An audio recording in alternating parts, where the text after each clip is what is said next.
Essa apresentação foi desenvolvida por Alex Souza e Diego Ferreira. Aqui será abordado o padrão de projeto Decorator e também será mostrado um pequeno exemplo prático desse padrão. Padrões de projeto.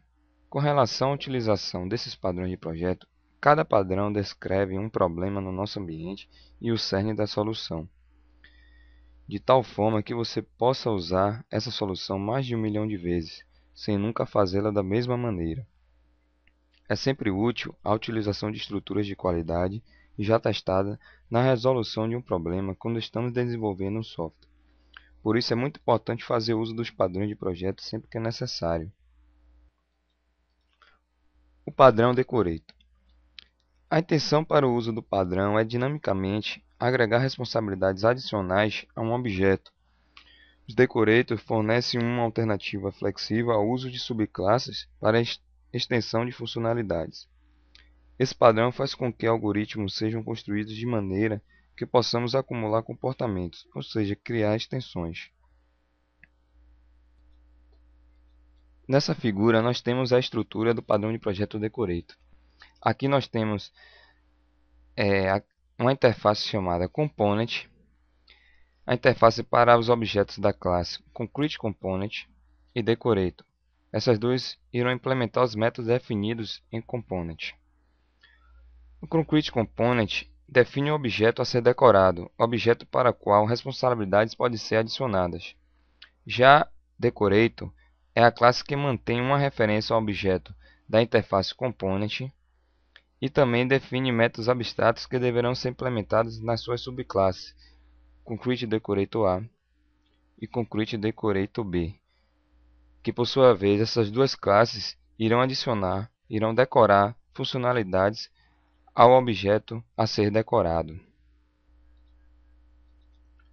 Como exemplo de uso desse padrão de projeto, definimos uma aplicação que irá decorar o som de notas musicais de um teclado.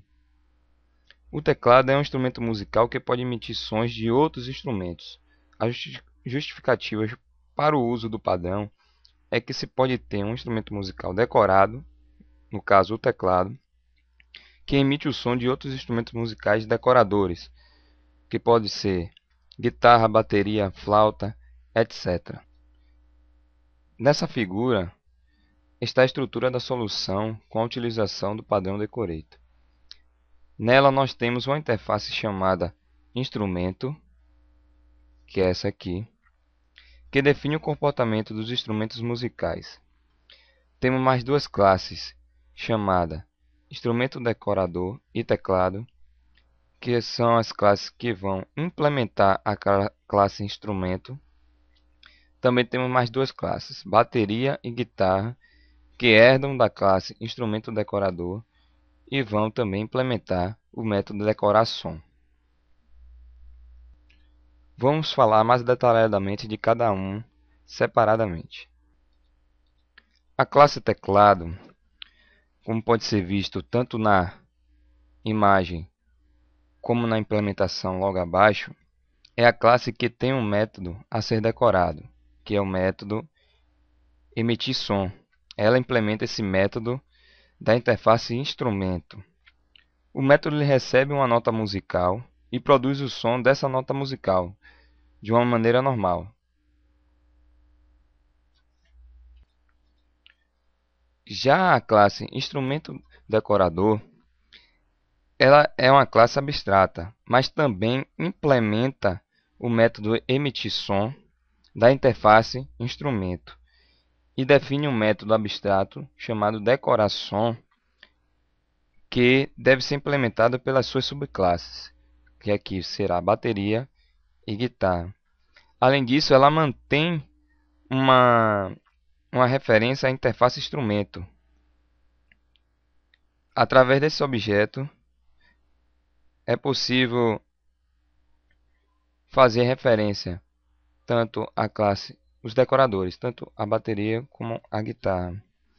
Dessa forma, é possível adicionar vários instrumentos decoradores sem mexer na estrutura do sistema. Basta criar subclasses de instrumento decorador e implementar o seu método decorar som. Aqui nós temos a classe bateria. A classe bateria ela herda da classe mostrado anteriormente, instrumento decorador, e essa classe contém sua sonoridade responsável por criar objetos a partir do objeto decorado. Como podemos ver no código, ela implementa o método decoração recebendo a nota musical. Dessa forma, ela faz com que o som seja decorado como uma guitarra. A classe bateria funciona da mesma maneira que a classe guitarra, só que no momento de decorar o som, ela vai decorar o som como bateria. Foi criada uma classe que contém um método main para executar e validar a solução do exemplo. Nela, a implementação está organizada em 3 partes. Na primeira parte, foi iniciada uma instância da classe teclado, chamando logo após o método emitir som, passando uma nota musical, que no caso aqui é Ré sustenido. Na segunda parte, foi iniciada uma instância da classe bateria, passando como parâmetro uma nova instância da classe teclado e depois chamando o método emitir som com a mesma nota musical. E na terceira parte é instanciada um objeto da classe guitarra, também passando uma nova instância de teclado e logo após chamando o método emitir som, passando a mesma nota musical. Através da figura abaixo, nós podemos ver os resultados gerados ao executar o método main acima. Na primeira linha, tem-se como resultado o som normal do teclado, sem decoração. Já na segunda linha e na terceira, temos o resultado dos sons do teclado decorado como bateria e depois como guitarra. As considerações sobre o padrão Decorator. O padrão fornece de forma mais flexível a adição e remoção de comportamentos a objetos do que a herança estática. Essa que, por sua vez, é necessário criar uma nova classe para cada responsabilidade adicional.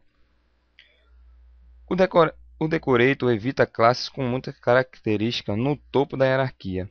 Em vez de tentar prever todas as características em uma classe complexa e customizada, o padrão possibilita definir classes simples e acrescenta funcionalidades de forma incremental a objetos decoradores.